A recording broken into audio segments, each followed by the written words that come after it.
દિવાળીમાં ફટાકડા ફોડતા ફોડતા ઘણીવાર બાળકો દાઝી જાય છે. એવું થાય તો ઘણી વખત ઘરના સભ્યો પેનિક થઈ જાય છે, પણ એમાં ચિંતા કરવાની જરૂર નથી. ખાલી એટલી સાવચેતી રાખો તો તમારી દિવાળી સેફલી જશે. દાઝી ગયા પછી ઘણા લોકો હળદર, ઘી કે ટૂથપેસ્ટ લગાવતા હોય છે, પણ આવું કરવાની બિલકુલ જરૂર નથી. જો આવું થાય તો જે જગ્યા પર દાઝ્યા છો એ ભાગને 10 થી 15 મિનિટ સુધી ઠંડા પાણીથી ધોવો.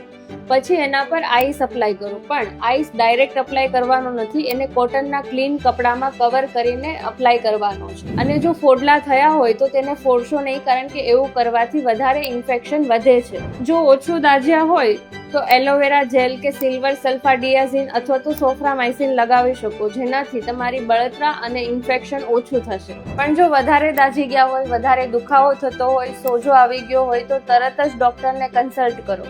તો હું ફટાકડા ફોડવાની ના તો નહીં પાડું, પણ આવી નાની નાની સાવધાનીઓ અને સાવચેતીઓ તમારા પરિવારની અને તમારા બાળકોની દિવાળી સેફ અને ખુશહાલ બનાવશે. ક્રેસન્ટ સ્કિન ક્લિનિક તરફથી તમને બધાને happy Diwali and happy new year.